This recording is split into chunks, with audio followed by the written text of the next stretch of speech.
Bab 1016, Kong Delong tiba-tiba mengajukan pertanyaan, membuat Dong Ruolin tidak punya waktu untuk menyembunyikannya. Dia tiba-tiba berkata dengan malu, kamu, jangan bicara omong kosong. Aku tidak suka Ye Chen. Petik 2, aku tidak percaya padamu. Kong Delong mengerutkan bibirnya, aku telah menjemput gadis selama bertahun-tahun, dan aku tidak tahu apa-apa tentang wanita. Dengan keadaanmu sekarang, kamu pasti naksir Ye Chen. Dong Ruolin berpura-pura tidak sabar dan berkata, oh, apapun yang kamu inginkan, aku terlalu malas untuk memberitahumu. Kong Delong mengingatkan, berkata, Ruolin, Ye Chen sudah menikah.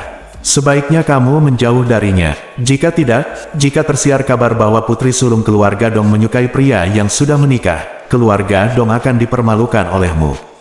Ya, ketika Dong Ruolin mendengar ini, dia langsung menjadi marah dan berseru, kamu masih punya berani mengkritik saya. Fakta bahwa Anda menelan kalung itu dan melakukan operasi menyebabkan keributan di seluruh kota. Siapa di Jin Chen yang tidak mengetahuinya? Kemudian Anda mengenakan helm hijau dan mengendarai sepeda jauh-jauh dari Jin Chen kepada Lingxi. Semua orang di Jin Chen mengetahuinya. Mengapa kamu tidak mengatakannya sendiri? Wajah keluarga Kong benar-benar dipermalukan olehmu. Apa? Petik 2, aku. Kong Delong merasa wajahnya sangat malu, dan dia menahan ledakan amarah di perutnya. Dia berkata dengan marah, Ruolin, apakah perlu? Apakah kamu perlu saling menyakiti denganku? Petik 2, Dong Ruolin bertanya balik, dia, siapa yang menyuruhmu membicarakan aku? Kong Delong menghela nafas tak berdaya dan berkata, ya, aku benar-benar mengerti, kamu hanya naksir Ye Chen. Sambil berkata, dia bergumam dengan muram, itu benar-benar dia sial, itu aneh. Bagaimana Ye Chen bisa menikah kawan? Kenapa kalian semua menyukainya? Apakah semua pria di dunia ini sudah mati? Dong Ruolin tidak lagi menyembunyikan cintanya pada Ye Chen. Chen bertanya dengan rasa ingin tahu, siapa lagi yang menyukainya? Kong Delong berkata dengan marah, itu Song ingin dari keluarga Song di kota Ling. Mengapa saya menelan kalung itu terakhir kali? Bukankah karena ulang tahun Song Wanting? Saya ingin dia berhasil dan kedua keluarga menikah, tetapi saya tidak menyangka dia tidak melakukannya, bahkan tidak repot-repot menatapku sepanjang waktu. Dan perhatiannya terfokus pada Ye Chen, jadi aku tidak bisa merasa cukup, dan bertengkar dengan Ye Chen. Dong Ruolin berseru, bukankah, bukan, ingin lagu menyukai Ye Chen. Saudaraku, apakah kamu bercanda? Kong Delong berkata dengan depresi, apakah aku masih bisa berbohong padamu? Apa gunanya bagiku? Sejujurnya, aku sangat menyukai lagu ingin, dan dia sekarang telah menjadi kepala keluarga Song. Jika dia bisa menikah dengan keluarga Kong, itu akan sangat membantu keluarga Kong. Saya tidak menyangka dia akan meremehkan saya. Nama Song Wanting segera muncul di benak Dong Ruolin, penampilan cantik dan menawan.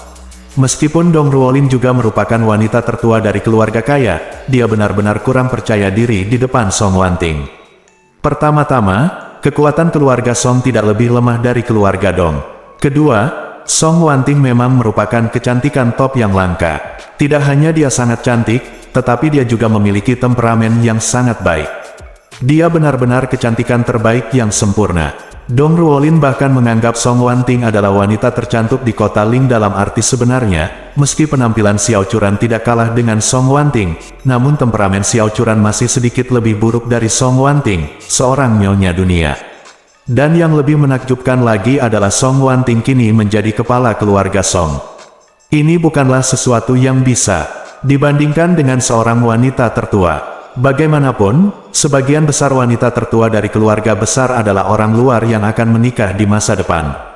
Tidak ada keluarga besar yang akan menyerahkan warisan keluarga kepada seorang wanita. Tapi keluarga Song baru saja melakukan ini.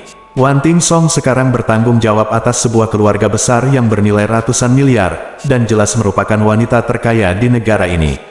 Bahkan Gu Qiuyi sebenarnya belum mewarisi keluarga Gu, jadi dalam hal nilai sebenarnya, Song Wanting bahkan berada di atas Gu Qiuyi.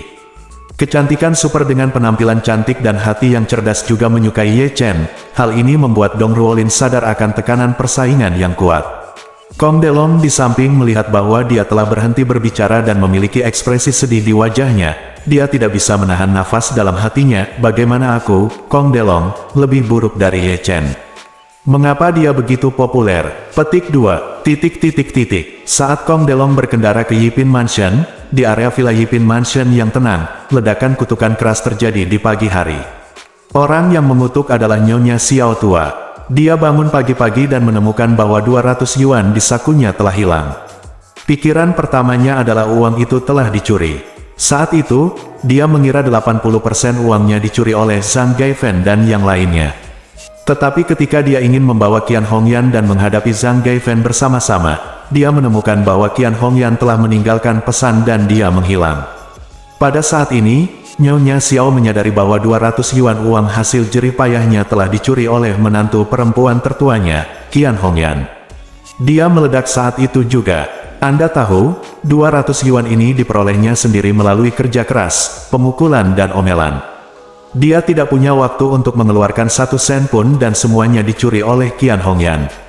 Bagaimana mungkin dia tidak marah? Jadi, Nyonya Xiao yang marah berdiri di teras lantai 2 dan berteriak, Qian Hongyan, kamu mencuri uang hasil jerih payahku. Kamu akan mati. Petik 2. Xiao Wei buru-buru datang dan bertanya, Nenek, apa yang terjadi? Petik 2. Xiao wanita tua itu menangis dan berkata, ibumu yang menderita 1000 pisau itu mencuri semua uangku. Uang hasil jerih payahku. Uang yang dihabiskan keluarga kami berempat untuk makan pangsit selama tahun baru semuanya dicuri olehnya. Petik 2. Xiao Weiwei berseru dan bertanya, Nenek, apa yang terjadi? Apakah ibu mencuri uangmu? Nyonya Xiao menyerahkan catatan yang ditinggalkan oleh Qian Hongyan kepada Xiao Weiwei dan menangis, lihat sendiri. Ibu jalan itu dari milikmu meninggalkannya. Dia bilang dia akan tinggal bersama kita tanpa batas waktu. Ketika Xiao Weiwei melihat bahwa 4 kata itu memang tulisan tangan ibunya, dia merasa pusing dan berseru, Bu, ayo pergi. Kemana dia pergi? Mengapa tidak, bukankah dia memberitahuku? Nyonya Xiao Tua berteriak keras, wanita jalan itu pasti tidak ingin tinggal dan menderita. Dia juga tidak ingin terlibat dengan ayah dan kakakmu, jadi dia pergi tanpa pamit. Setelah mengatakan itu, Nyonya Xiao Tua duduk di tanah, menamparkan tanah dengan tangannya, dan menangis, bajingan ini benar-benar jahat. Dia bisa pergi begitu saja, dan pergi sejauh mungkin, tapi kenapa? Mencuri uangku. Dia mencuri uang dari wanita tua sepertiku. Bukankah hati nuraninya akan sakit? Xiao Changqian dan Xiao Hailong juga mendengar apa yang dikatakan wanita tua itu. Xiao Changqian berteriak di dalam kamar, Bu, apa yang kamu katakan? Qian Hongyan wanita jalan bau itu mencuri uangmu dan melarikan diri. Petik 2. Ya, Nyonya Xiao menangis dan berkata, bajingan yang menderita 1000 luka ini mencuri semua uangku. Xiao Changqian sambil mengertakkan gigi, dia mengutuk. Qian Hongyan, kamu bajingan. Kenapa aku tidak melihatnya sebelumnya? Dia ternyata bajingan seperti itu. Petik 2. Xiao Hailong juga sangat marah, ibu keterlaluan. Ketika dia pergi, dia tidak peduli dengan kita keluarga. Apakah orang itu masih hidup? Nyonya Xiao Tua menangis dan berkata, tidak, saya tidak bisa membiarkan dia pergi. Laporkan ke petugas. Segera hubungi petugas itu. Xiao Weiwei berkata dengan mata merah, tapi kami tidak punya ponsel. Ponsel sudah lama diberikan, orang-orang Muhai mengambilnya. Nyonya Xiao segera berkata kepada Xiao Weiwei, Weiwei, keluarlah dan cari telepon umum.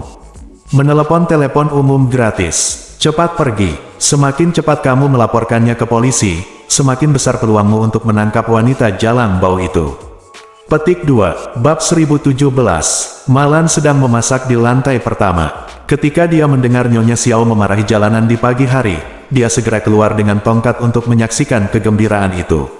Di sini, Ye Chen dan Xiao Churan juga turun ke bawah dan melihat Malan keluar dengan tongkat. Malan bertanya dengan tergesa-gesa dan bersemangat, Hei, apakah kamu mendengar wanita tua sialan itu memarahi jalan? Ye Chen dan Xiao Churan mengangguk, dan Xiao Churan berkata dengan canggung, Nenek, aku tidak tahu apa yang terjadi. Begitu awal pagi mereka mulai mengumpat di teras di lantai 2. Ketika Malan mendengar ini, dia berkata dengan penuh semangat, Churan, cepat. Bantu aku naik ke atas dan melihat-lihat. Xiao Churan berkata tanpa daya, Bu, apa yang enak tentang ini? Malan meletakkan lengan kanannya di atas tongkat, menepuk lengan kirinya di kaki duduknya, dan berseru, apakah ada yang lebih indah dari ini? Bantu aku pergi dengan cepat, kalau tidak maka tidak akan ada baiklah jika aku terlambat. Lihat, Xiao Churan hanya bisa menghela nafas dan berkata, kalau begitu aku akan membantumu berdiri. Melihat ini, Ye Chen membantu Malan berdiri terlebih dahulu dan berkata, istri, biarkan aku membantu ibu. Xiao Churan mengangguk dan berkata, kalau begitu aku akan menekan tombol lift. Pasangan itu membantu Malan sampai ke lantai 3. Malan datang ke teras dan melihat ke bawah, dan melihat Nyonya Xiao di sebelah duduk di lantai 2. Orang-orang berteriak dan mengumpat di lantai teras. Sebelumnya saya hanya bisa mendengar Nyonya Xiao membuat keributan di dalam rumah, tapi saya tidak bisa mendengar dengan jelas apa yang dia katakan. Setelah keluar, suaranya langsung menjadi lebih jelas. Nyonya Xiao masih mengutuk saat ini, kamu Qian Hongyan, yang telah menerima 1000 pisau. Kamu berani mencuri uang hasil jerih payahku. Kamu masih tidak punya hati nurani. Aku mengutuk kamu karena ditabrak mobil ketika kamu pergi keluar. Ketika Malan mendengar ini, dia tersenyum dan berteriak keras, hei, wanita tua, apa yang terjadi? Bukankah menantu perempuan tertua Anda yang paling berbakti kepada Anda dan paling sesuai dengan keinginan Anda? Bagaimana datang kamu merayakan tahun baru? Apakah uang hasil jerih payahmu dicuri? Nyonya Xiao tiba-tiba mendengar suara Malan. Dia mendongak dan melihat wajah Malan yang tersenyum. Dia segera menjadi marah dan mengertakkan gigi dan mengutuk, Malan, keluarga kami masalah ini tidak ada hubungannya denganmu, brengsek. Berhentilah membuat pernyataan sarkastik di sini. Malan cemberut, oh, kamu sudah berusia 70-an dan 80 tahun. Bagaimana kamu masih berani meneleponku seorang bajingan ketika kamu mengumpat di teras di pagi hari? Kamu benar-benar berkulit tebal. Nyonya Xiao tua berkata dengan marah, kamu kentut. Tikus terbesar di dunia adalah kamu, Malan. Apakah kamu pikir kamu bisa berpura-pura menjadi orang baik sekarang karena kamu tinggal di rumah kelas 1 dan mengenakan 5 atau 6 pakaian? Lan tidak marah, dan berkata sambil tersenyum, oh, wanita tua, kamu juga mengatakan bahwa aku tinggal di rumah pertama rumah kelas 1 sekarang. Sekarang aku tinggal di rumah kelas 1, kualitasku harus ditingkatkan. Kami tidak bisa seperti kamu, tinggal di rumah kelas 1, lalu mencuri makanan dari rumah orang lain. Betapa tidak tahu malunya kamu. Setelah mengatakan itu, Malan buru-buru berkata, oh, ngomong-ngomong. Terakhir kali, kita mencuri makanan dari rumah kita. Apakah keluargamu menikmati daun bawang yang dicuri? Kamu, Nyonya tua. Xiao gemetar karena marah dan mengertakkan giginya, Malan. Kamu menggunakan narsisis untuk merusak akunku, dan aku belum melakukannya. Lupakan saja, kamu berani menyebutkan ini padaku. Malan tersenyum, dan berkata, kamu mencuri daun bawang kami, kenapa aku tidak bisa menyebutkannya? Aku juga dengar itu karena kamu memakan daun bawang kami. Menantu perempuan tertuamu yang mengetahui dia hamil, kan? Jadi di analisis terakhir, kamu harus berterima kasih kepada daun bawang keluarga kami untuk ini. Jika bukan karena daun bawang keluarga kami, putramu akan senang menjadi seorang ayah. Xiao wanita tua itu langsung marah. Dia diracuni oleh narsisis dan mengompol di rumah. Itu adalah momen paling tidak berdaya dalam hidupnya. Setiap kali dia memikirkannya, dia merasa hatinya seperti teriris. Selain itu, dia sudah tenggelam dalam kesakitan karena uang hasil jerih payahnya dicuri, dan sekarang dia dibesarkan dan diejek lagi oleh Malan, sehingga api di hatinya hampir bisa membakar villa. Tepat ketika dia ingin memarahi Malan tetapi tidak tahu harus mulai dari mana, sebuah kendaraan keamanan buru-buru melaju ke bawah. Beberapa petugas keamanan keluar dari mobil, dan Xiao Weiwei dengan cepat membuka pintu. Jadi salah satu petugas keamanan bertanya kepada Xiao Weiwei, apakah keluargamu yang melaporkannya? Xiao Weiwei berkata dengan tergesa-gesa, iya, benar, itu benar, nenekku yang memintaku untuk melapor. Resmi, ketika Nyonya Xiao mendengar ini, dia segera berdiri, berbaring di pagar pembatas teras, dan berseru sambil menangis, kamera petugas keamanan, Anda harus membantu kami membuat keputusan. Rumah kami telah dicuri, semua uang hasil jerih payah hilang dan saya tidak dapat hidup lagi. Mendengar ini, beberapa penjaga keamanan segera menjadi sangat bersemangat.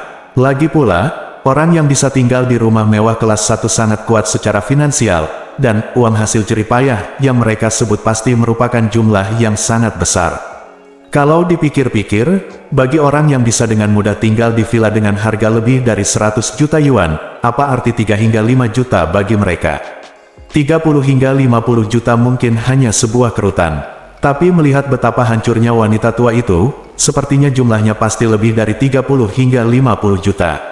Mungkin ini masih merupakan kasus pencurian yang sangat besar. Jadi, beberapa orang bergegas masuk dan bertanya langsung kepada Xiao Vivi, kapan pencurian itu terjadi?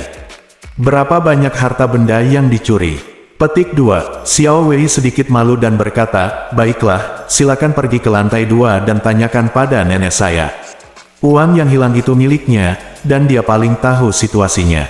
Oke, beberapa penjaga keamanan buru-buru naik ke atas, dipimpin oleh Xiao Wei, ke kamar tidur di lantai 2. Melihat dua orang laki-laki, seorang lelaki tua dan seorang lelaki muda, tidur di kamar tidur di lantai 2, satpam itu sedikit terkejut, namun ia tidak terlalu memikirkannya. Ia langsung menuju ke teras dan bertanya pada Nyonya Xiao, Nyonya tua, Anda kehilangan harta benda Anda.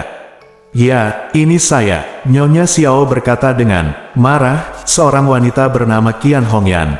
Dia mencuri uang hasil jerih payah saya dan melarikan diri. Anda harus menangkapnya. Penjaga keamanan buru-buru mengangguk dan mengeluarkan tangannya. Dia mengirimkan komputer genggam yang dirancang khusus untuk mobilisasi dan berkata, apakah Anda mengetahui informasi spesifik tentang Qian Hongyan? Misalnya, tempat asal, usia, dan alangkah baiknya jika dia memiliki nomor ID. Dalam hal ini, kami dapat langsung menemukan informasi spesifiknya dan segera mulai menangkap orang. Nomor ID. Nyonya Xiao berpikir sejenak dan bertanya pada Xiao Wei, apakah kamu tahu nomor ID ibumu? Xiao Wei berkata dengan canggung, aku hanya dapat mengingat sebagian kecil. Sebagian darinya, aku tidak dapat mengingat semuanya. Nyonya Xiao buru-buru berkata, carilah akta nikah antara ayahmu dan dia. Pasti ada nomor ID-nya di sana. Xiao Wei mengangguk, baiklah nenek, saya akan segera mencarinya. Beberapa penjaga keamanan saling bertukar pandang, dan pemimpinnya bertanya, Nyonya tua, apakah hubungan antara Qian Hongyan, yang mencuri uangmu, dan kamu? Nyonya Xiao mengertakkan gigi dan berkata, bajingan itu dia adalah menantu perempuan tertua saya. Saya benar-benar berjaga siang dan malam. Saya tidak menyangka akan begitu sulit untuk berjaga-jaga terhadap pencuri rumah. Penjaga keamanan terkemuka berkata dengan canggung, jika itu adalah keluarga Anda sendiri, Anda harus mempertimbangkan dengan cermat apakah akan mengambil tindakan hukum, karena pencurian bukanlah masalah biasa. Ini adalah masalah pelanggaran pidana. Setelah jeda, dia menambahkan, jika Anda benar-benar ingin mengklaim bahwa dia melakukan pencurian, maka setelah kami mengajukan kasus ini untuk penyelidikan, kami akan memindahkannya ke kejaksaan untuk penuntutan umum. Itu adalah kejahatan serius dan Anda harus menghabiskan setidaknya beberapa tahun, atau bahkan lebih dari 10 tahun penjara. Anda dan menantu perempuan Anda adalah satu keluarga, jadi tidak perlu terlalu serius, bukan? Nyonya Xiao tua mendengus dingin, serius. Aku tidak hanya ingin serius, tapi aku juga ingin serius sampai mati. Lebih baik kamu menangkapnya dan menjatuhkan hukuman penjara seumur hidup. Dia bahkan berani melakukannya mencuri uangku dan memberontak melawannya. Aku hari ini, dia harus tahu bahwa aku, seorang wanita tua, bukanlah seseorang yang bisa dia intimidasi jika dia mau. Dia harus memberinya warna. Melihat ini, pemimpin petugas keamanan berhenti berusaha untuk membujuknya dan mengangguk, karena kamu begitu bian mengklaim bahwa pihak lain mencuri propertimu, maka kami akan melanjutkan sesuai dengan kasus pencuriannya. Petik 2. Nyonya Xiao buru-buru mengangguk, ya. Kita harus melanjutkan sesuai dengan kasus pencurian dan tangkap dia. Hukuman dia. Kepala Biro Keamanan Umum petugas itu bertanya lagi, Nyonya tua, berapa banyak harta benda yang hilang kali ini? Termasuk namun tidak terbatas pada uang tunai, hutang, dan barang-barang pribadi yang berharga. Petik 2. Wanita tua itu berseru, dia mencuri 200 yuan penuh dari saya. Kalau begitu, itu semua uang hasil jerih payah saya. Penjaga keamanan langsung bingung, berapa lagi, berapa? 200. Petik 2. Bab 1018. Menghadapi konfirmasi petugas keamanan, Nyonya Xiao mengangguk dan mengertakkan gigi dan berkata, ya, 200. Petugas keamanan mengira ada yang salah dengan telinganya saat ini. Seorang wanita tua yang tinggal di villa terbaik di rumah kelas 1 akan melapor kepada pemerintah sebesar 200 yuan. Ada yang tidak beres. Memikirkan hal ini, dia berpikir dalam hati, mungkinkah orang kaya berbicara seperti ini dan menggunakan 2 juta yuan? 200. Pada reuni kelas terakhir, orang kaya generasi kedua di kelas itu mengatakan hal yang sama tentang mobil mewahnya. Jelas itu adalah Rolls-Royce yang bernilai lebih dari 5 juta, tapi ketika dia berbicara tentang berapa biayanya, dia meremehkannya. Kalimat lebih dari 500, apakah ini masalah umum di kalangan orang kaya? Tetapi memikirkan hal ini, dia sedikit bingung, masuk akal jika orang tua ini nyonya memiliki kekayaan bersih lebih dari 100 juta, jadi dia tidak akan begitu bersemangat meskipun dia kehilangan 2 juta. Jadi, dia menatap wanita tua itu lagi dan berkata, "Halo, nyonya tua, izinkan saya mengonfirmasi dengan Anda lagi. Anda mengatakan bahwa menantu perempuan Anda, Qian Hongyan, mencuri 200 dari Anda. 200 ini mengacu pada 2 juta, kan?" Petik 2. Tidak, Nyonya Xiao tua berkata, hanya 200 yuan, 200 koin Yangwo, uang tunai, 200 yuan. Hah, beberapa penjaga keamanan sangat ingin rahannya dijatuhkan. Jatuh ke lantai. Pemimpinnya berkata dengan canggung, "Nyonya tua, menantu perempuan tertua Anda mengambil 200 yuan dari Anda, dan Anda ingin melaporkannya ke polisi." Nyonya Xiao tua mengangkat alisnya dan bertanya, "Ada apa?" "Tidak mungkin, dia mencurinya. Saya kehilangan uang hasil jerih payah saya, mengapa saya tidak bisa melaporkannya ke polisi?" Petugas keamanan terkemuka berkata dengan canggung, "Ya, tetapi saya harus memberitahu Anda beberapa dasar hukum pengetahuan menurut definisi pencurian dalam undang-undang negara kita. Pencurian adalah syarat hukuman untuk kejahatan tersebut adalah jumlah yang terlibat setidaknya harus memenuhi standar jumlah yang relatif besar." Petik 2. Seperti yang dia katakan, dia menjelaskan, ambang batas untuk jumlah yang relatif besar ini berkisar dari 1.000 yuan hingga lebih dari 3.000 yuan. Jika standar ini tidak tercapai, tidak ada cara untuk menuntut pertanggungjawaban pidana. Nyonya Xiao mengerutkan kening dan berkata, "Apa-apaan ini? Apa yang dia curi adalah uang hasil jerih payah saya. Tahukah Anda bahwa saya hanya mendapat gaji 100 yuan setelah seharian bekerja keras kemarin? Wajah saya ditampar, dan orang lain memberi saya kompensasi 100 yuan lagi. Dan 200 yuan ini adalah milik kita keluarga menghabiskan waktu untuk makan pangsit selama tahun baru Imlek." Penjaga keamanan tercengang dan berpikir dalam hati, orang tua ini apakah Anda bercanda, Nyonya? Tinggal di villa sebesar itu, membayar 200 yuan untuk melapor ke pemerintah. Dan 200 yuan ini diperoleh dari bekerja untuk 100 yuan, dan dari pemukulan demi 100 yuan. Kebanyakan orang tidak begitu miskin. Dalam hal kekayaan, apalagi dia tinggal di villa yang begitu besar dan mewah. Ini terlalu ajaib, namun, dia hanya bisa menjelaskan dengan sabar, "Tidak mungkin, Nyonya tua, ini jelas diatur oleh hukum. Jika pihak lain dia baru saja mencuri 200 yuan dari Anda. Kami benar-benar tidak punya cara untuk mengajukan kasus. Kami hanya bisa mendaftar itu untukmu terlebih dahulu. Jika dia memenuhi kriteria untuk mengajukan kasus karena hal lain di masa depan, kami dapat mencoba membantu Anda memulihkan kerugian Anda." Nyonya Xiao buru-buru berkata, "Kalau begitu saya salah mengingatnya. Apa yang dia curi saya bukan 200 yuan, tetapi 2.000. Penjaga keamanan berkata dengan canggung, "Berapa banyak uang yang dia curi dari Anda tergantung pada penyelidikan kasus tersebut. Bahkan jika Anda sekarang mengatakan bahwa jumlahnya 2.000, kami mengajukan kasus dan menangkap orang tersebut. Pada akhirnya, kami mengetahui bahwa Anda berbohong dan pihak lain tidak memenuhi standar untuk mengajukan kasus. Maka Anda akan bertanggung jawab secara hukum atas kebohongan Anda." Setelah itu, penjaga keamanan mengingatkannya lagi pula, "Nyonya tua, saya ingin menjelaskan kepada Anda lagi, meskipun mencapai 2.000 yuan, itu hanya kontrol, bukan penahanan. Apakah Anda mengerti arti dari kontrol? Itu tidak menahan pihak lain, tetapi membatasi kebebasan pribadi sampai batas tertentu, dan dilakukan secara berkala. Koreksi komunitas, Anda mungkin diminta untuk tidak meninggalkan kota Ling, atau tidak meninggalkan jalan di mana villa Anda berada, dan kemudian melakukan koreksi komunitas dalam jumlah tertentu, dan kamu pada dasarnya akan lulus." Petik 2. "Apa?" Nyonya Xiao berseru, "Manajemenmu terlalu longgar, kan? Ini pencurian. Penjaga keamanan itu menghela nafas tak berdaya. Begini saja, Nyonya tua, pencurian adalah memang kejahatan, tapi harus ada akuntabilitasnya. Jika siswa datang dilaporkan bahwa teman sekamarnya mencuri penghapus senilai 1 yuan.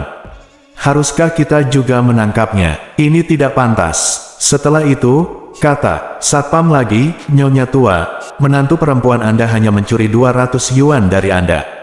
Jika demikian, kami benar-benar tidak dapat mengajukan kasus mengenai masalah ini. Hanya saja dia mencuri terlalu sedikit. Meskipun dia diam-diam menjual TV Anda, berdasarkan harga saat TV dibeli, itu akan cukup untuk mengajukan kasus. Tapi dia sama sekali tidak mencuri TV Anda. Petik 2. Petugas keamanan hanya menggunakan TV sebagai analogi, tetapi Nyonya Xiao tiba-tiba teringat pada kejadian di mana dia, Xiao Hailong dan Xiao Changqian menjual TV di Villa Wumuhai bersama-sama, dan dia ketakutan. Rasa dingin merambat di punggungnya, dan dia bertanya dengan gugup, kamerat petugas keamanan, jika Anda mencuri TV senilai 100.000 yuan, apa yang akan menjadi kalimatnya? Petugas keamanan berkata dengan serius, jika TV ini benar-benar bernilai 100.000 yuan, maka jumlahnya sangat besar. Selama nilai pencurian mencapai 60.000 yuan, standar hukuman dasar adalah 10 tahun. Atas dasar ini, setiap tambahan 4.200 yuan akan dikenakan. Jika TV tersebut bernilai 100.000 yuan, hukumannya akan ditambah 1 bulan, dan hukumannya akan hampir 11 tahun penjara. Petik 2. Apa? Nyonya Xiao tua terkejut, mencuri TV dan dipenjara selama 11 tahun. Bukankah ini terlalu menakutkan? Untungnya, Wumuhai tidak melapor ke pejabat saat itu. Kalau tidak, di usiaku, aku mungkin akan mati di penjara. Di dalam kamar, Xiao Changqian dan Xiao Hailong, yang sedang berbaring di tempat tidur, juga ketakutan dengan kata-kata ini. Xiao Hailong gemetar ketakutan, dan segera, selanjutnya di depannya, Xiao Changqian merasakan panas lembab datang dari spray, dan berseru, Hailong, kenapa kamu mengompol? Xiao Hailong berkata dengan suara rendah sambil meringis, Ayah, aku khawatir mencuri TV akan menyebabkan 11 tahun penjara. Ini terlalu menakutkan. Xiao Changqian sangat tidak berdaya dan berulang kali meratap, Hai. Ini menakutkan, tapi jangan mengompol. Tidak apa-apa sekarang, celanaku basah semua karenamu. Xiao Hailong mengatupkan mulutnya dan berkata dengan suara tercekat, Ayah, maaf, aku benar-benar tidak bisa menahannya. Aku berjanji tidak akan melakukannya lain kali. Mengerti? Xiao Changqian mengangguk getir dan berbisik, mari kita dengarkan dulu apa yang dikatakan penjaga keamanan di luar. Nenekmu juga serius, kenapa? Kamu harus melapor kepada polisi seharga 200 yuan. Apa gunanya? Jika aku tidak sengaja memberitahumu tentang menjual TV, aku mungkin akan menyakiti semua orang. Pada saat ini, Nyonya Xiao juga sedikit panik. Dia benar-benar tidak menyangka Qian Hongyan mencuri 200 yuan darinya, bahkan tidak cukup untuk mendaftarkan sebuah kasus. Tetapi bagi keluarganya yang diam-diam menjual TV Wumuhai, hukumannya lebih dari 10 tahun sudah cukup, yang benar-benar membuatnya takut. Saat ini, petugas keamanan melihat bahwa wajah wanita tua itu salah, dan berpikir bahwa wanita tua itu hanya marah. Jadi dia berkata, kamu harus mencoba yang terbaik untuk menangani masalah ini di dalam keluarga. Sejujurnya, 200 yuan tidaklah banyak dalam masyarakat saat ini, dan kamu tidak perlu untuk mempertahankannya. Sebagai sebuah keluarga tidak peduli apa, mereka masih memiliki perasaan satu sama lain, dan mereka tidak akan kehilangan lebih dari 200 yuan. Bagaimana menurut Anda? Nyonya Xiao tua menghela nafas dengan depresi dan berkata, Oke, itu saja, bajingan ini lebih baik. Petugas keamanan itu mengangguk, Anda boleh memikirkannya selama yang Anda mau. Jika tidak ada yang lain, kami akan pergi dulu. Saat ini, Xiao Weiwei kebetulan datang membawa akta nikah dan berkata, petugas keamanan, ini akta nikah untuk Anda. Nyonya Xiao berkata dengan marah, mengapa kamu tidak mendapatkan akta nikah? Kirimkan beberapa penjaga keamanan secepatnya. Bab 1019, Malan, yang berada di teras lantai 3, melihat wanita tua itu meminta Xiao Weiwei untuk menyuruh semua penjaga keamanan pergi, dan berkata sambil tersenyum nyaring, aduh, wanita tua, tidakkah kamu ingin melapor ke polisi akan menangkap menantu perempuan tertuamu? Mengapa kamu begitu berhati lembut sekarang? Sepertinya kamu masih memiliki titik lemah pada menantu perempuan tertuamu. Nyonya Xiao tua sudah merasa tidak nyaman, tetapi ketika dia mendengar Malan mengoceh dari sisi lain lagi, dia tiba-tiba menjadi marah dan geram. Dia memarahi, Malan, urusan keluargaku tidak ada hubungannya denganmu. Jangan berkicau di sini. Petik 2. Hei, menurutmu aku nakal. Malan berkata sinis, jika menurutmu aku nakal, jangan tinggal di sebelah rumah kita. Petik 2. Katanya, Malan mencibir, aku mendengar Xiao Changkun berkata kemarin bahwa kamu pergi bekerja di supermarket. Tidak apa-apa, wanita tua, kamu tidak akan melakukan apapun dalam hidupmu, dan ketika kamu tua, kamu akan mulai bekerja keras untuk karirmu. Tapi aku dengar kamu karir ini sepertinya cukup membosankan, hanya menarik kantong plastik untuk orang-orang di dalam supermarket. Nyonya Xiao tua sangat marah dan memarahi, apakah yang saya lakukan ada hubungannya dengan Anda? Apakah Anda perlu mengarahkan jari Anda ke sini? Malan He berkata sambil tersenyum, apa yang Anda lakukan tidak ada hubungannya lakukan denganku. Aku hanya menyesali bahwa kamu, seorang lelaki tua, masih memiliki hari ini. Setelah mengatakan itu, Malan tersenyum mencela diri sendiri dan menghela nafas, oh, lupakan saja, karena kami sangat miskin sehingga kita harus bekerja di supermarket, lalu apa yang harus kita perdebatkan dengan orang sepertimu? Kita tak lagi berada di dunia yang sama. Kehidupan yang kujalani sudah melampaui impianmu. Aku menyia-nyiakan semua ini bersamamu. Kamu bicara omong kosong, jadi aku hanya bisa mendoakanmu semoga beruntung. Nyonya Xiao sangat marah hingga darah Malan mengalir deras ke atas kepalanya. Dia mengertakkan gigi dan berkata, Malan, perhatikan saat ada guntur dan hujan. Saya pikir cepat atau lambat kamu akan mati tersambar petir. Malan berkata sambil tersenyum, kamu orang tua telah melakukan segala macam hal buruk, jika tidak, kamu akan menindas kedua putramu, mengendalikan kekuatan keuangan keluarga, dan menjual milikmu sendiri, jasad cucu sebagai ganti kemuliaan dan kekayaan. Menurut saya, kalau Tuhan benar-benar arif, peluang mati tersambar petir tidak jauh lebih besar daripada tersambar sampai mati oleh saya. Anda tidak bisa tersambar petir, aku mati sekali saja jika kamu tersambar petir sampai mati. Nyonya Xiao tua hampir pingsan. Sambil melompat berdiri, dia mengutuk dengan marah, kamu, jangan meludah apapun di sini. Malan melambaikan tangannya dengan tidak sabar, baiklah Pak Tua, jangan main-main dengan hal yang tidak berguna itu, mari kita lihat siapa yang memiliki kehidupan yang baik. Anda lihat kaki saya terluka, menantu saya memberi saya ratusan ribu untuk membeli apapun yang saya inginkan secara online, bagaimana denganmu? Kamu sangat miskin, kamu bahkan tidak bisa makan, dan kamu pergi bekerja di supermarket, kita berdua, lalu itulah perbedaan antara burung phoenix dan burung pegar. Nyonya Xiao sangat marah sehingga dia kehabisan napas. Dia benar-benar tidak bisa berkata-kata. Dia merasakan tekanan darahnya tiba-tiba meningkat dan langsung menuju ke topi Tianlingnya. Saat ini, Malan tidak akan melepaskannya, dan mencibir, Pak Tua, jika kamu benar-benar miskin dan tidak mampu makan, saya bisa memberimu tipuan. Jangan lupa bahwa kamu baik-baik saja di pusat penahanan. Suiki, Zhang Gaifen dan yang lainnya melindungi Anda, betapa nyamannya bagi Anda. Menurut pendapat saya, sebaiknya Anda keluar dan melakukan beberapa hal licik sekarang, lalu menunggu untuk pergi ke pusat penahanan untuk makan. Setelah mengatakan itu, Malan He melambai kepada Ye Chen dan Xiao Churan, menantu yang baik, ayo turun untuk makan. Kita tidak memiliki pengalaman yang sama seperti orang tua itu hal. Begitu dia selesai berbicara, dia menoleh ke Nyonya Xiao dan berkata, oh, yang lama, aku akan pergi dulu. Sekarang kita sudah selesai makan, izinkan aku memberitahumu bahwa sarapan kita sangat mewah, antara lain ceker ayam saus kacang hitam, iga babi kukus saus kacang hitam, siomay udang, bakpao babi bakar, dan iya, ada juga bubur sashimi yang semuanya masakan asli Kanton. Teh pagi kamu, kelaparan terus. Nyonya Xiao sangat marah pada Malan hingga tekanan darahnya melonjak. Dia merasa pusing dan hampir jatuh ke tanah. Saat ini, Xiao Weiwei kebetulan kembali. Melihat ini, dia buru-buru mendukungnya. Meskipun Nyonya Xiao pusing, dia masih mengumpat sekuat tenaga, Malan, jangan pergi. Aku tidak akan membiarkanmu pergi hari ini. Keluar. Malan terlalu malas untuk berbicara dengannya. Setelah itu, dia sudah muak dengan mulutnya. Dia langsung berkata kepada Ye Chen, menantu yang baik, bantu ibu turun ke bawah. Xiao Churan mengikuti di belakang dan bertanya, "Bu, dari mana keluarga kami mendapatkan begitu banyak minuman kantongan?" Malan berkata sambil tersenyum, "Gadis bodoh, aku berbohong padanya. Di mana aku bisa membeli minuman kanton selamat tahun baru Imlek? Lagi pula, aku tidak tahu bagaimana melakukannya. Aku hanya marah pada wanita tua nakal itu."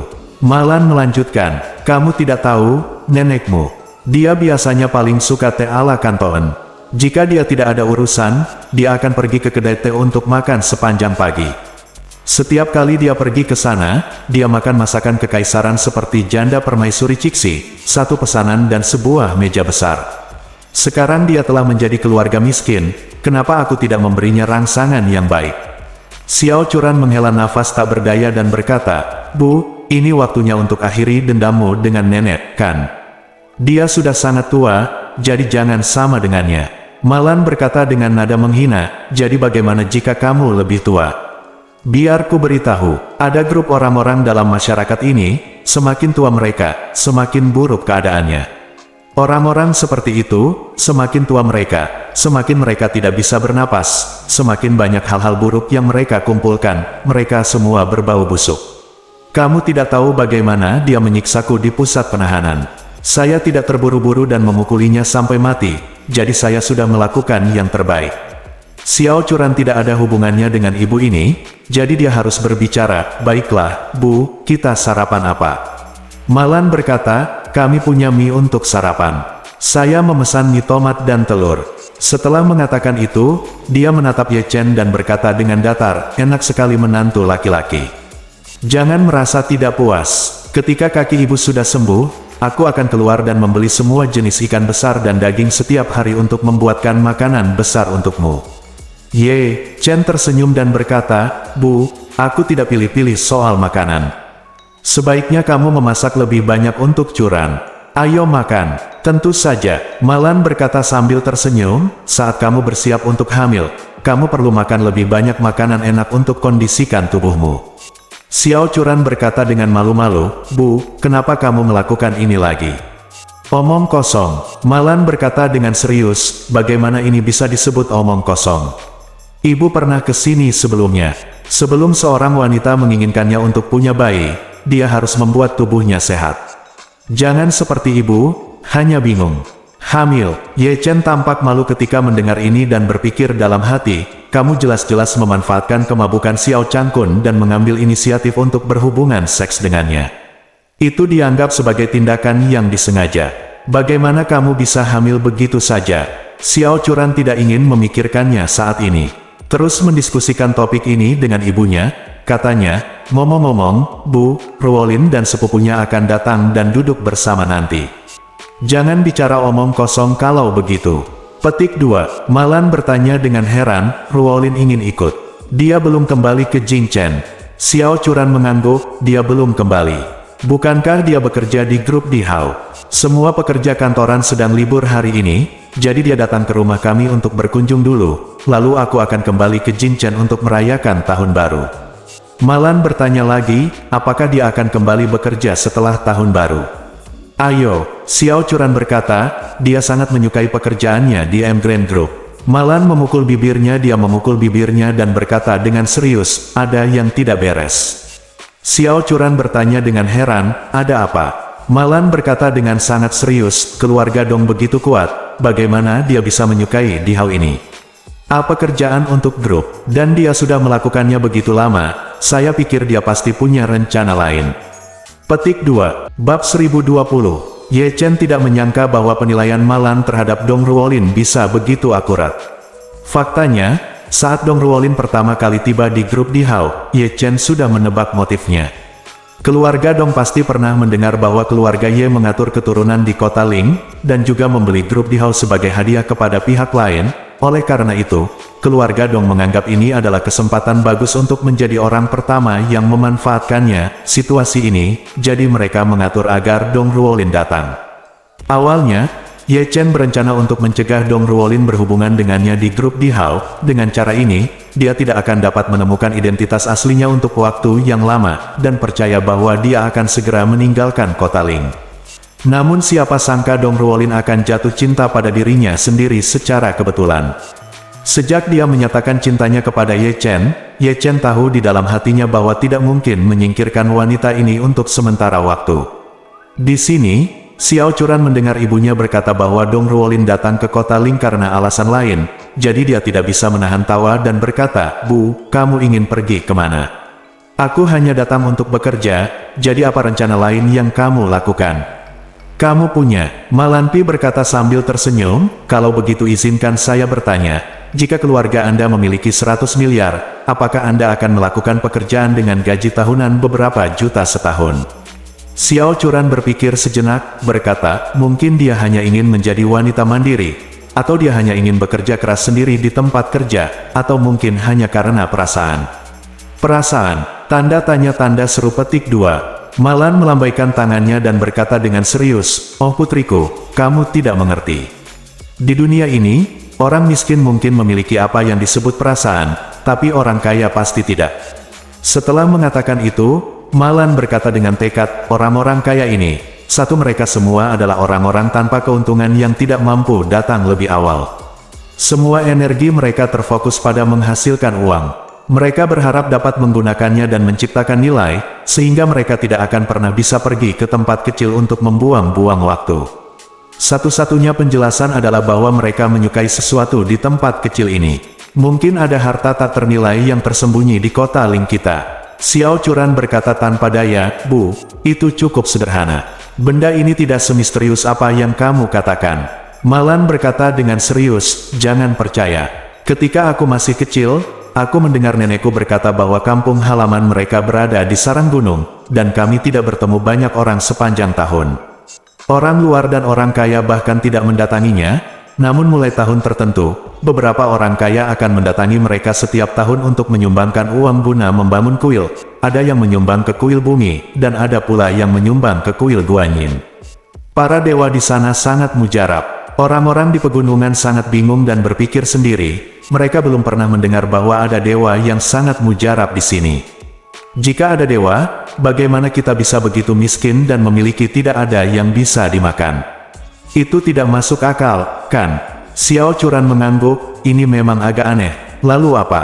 Malan berkata, "Kemudian berlanjut seperti ini selama beberapa tahun, dan lusinan kuil, besar dan kecil, dibangun, tetapi semua orang masih sangat miskin. Baru setelah seorang detektif dari Jin Chen datang jauh-jauh ke pegunungan untuk menyelidiki kasus tersebut, semua orang menyadari bahwa orang-orang kaya itu datang ke pegunungan untuk menyumbang ke kuil agar mencuri makam besar." "Hah? Perampok makam?" Xiao Churan berkata dengan canggung, "Bu, kamu sudah membaca terlalu banyak novel, kan? Di mana ada begitu banyak perampok makam di novel?" Malan berkata dengan serius, "Apakah menurutmu perampok makam di novel itu misterius? Biar ku beritahu, ada lebih banyak perampok makam di dunia nyata daripada yang dijelaskan di novel." Setelah itu, Malan menyingsingkan lengan bajunya dan memberi isyarat dengan penuh semangat dengan tangannya, "Sudah kubilang, makam besar itu ada di gunung belakang rumah nenekku. Di bawah, hanya saja penduduk desa tidak pernah mengetahuinya." Dalam beberapa tahun itu, berbagai perampok makam mengatasnamakan donasi untuk membangun candi dengan mengebor puluhan lubang dari dasar kuil, hampir melubangi dasar gunung. Xiao Churan tersenyum dan berkata, "Bu, semakin banyak kamu berbicara, semakin misterius kamu, dan kamu menggali lubang untuk pencurian. Apakah kamu pikir kamu mencoba untuk menyentuh Kapten Emas?" Melihat Xiao Churan selalu tidak mempercayainya, Malan menjadi cemas, dan berseru, "Kamu gadis, kenapa kamu tidak percaya apa yang dikatakan ibuku? Banyak makam besar telah dibangun digali di rumah nenek saya dalam beberapa tahun terakhir. Beberapa tahun yang lalu, Marquis of Haihun yang sangat terkenal digali tidak jauh dari rumah nenek saya. Makam, pernahkah Anda mendengar tentang makam Haihun Hou?" Xiao Churan mengangguk, "Saya pernah mendengarnya. Tampaknya ini merupakan penemuan arkeologi yang sangat penting. Apa yang terjadi dengan makam ini?" Petik 2. Apa yang salah? Malan bersenandung dan berkata, "Biar ku beritahu, alasan mengapa makam ini ditemukan oleh Departemen Peninggalan Budaya adalah karena perampok makam memberitahu penduduk desa terdekat ketika mereka menggali lubang. Setelah penduduk desa melaporkannya kepada pihak berwenang, pihak budayawan Departemen Peninggalan tahu di mana itu. Ada sebuah makam besar, dan makam istri Hai Hun Ho juga ada di dekatnya. Para perampok makam telah mencuri semuanya. Konon ada puluhan lubang perampok yang digali dari segala arah.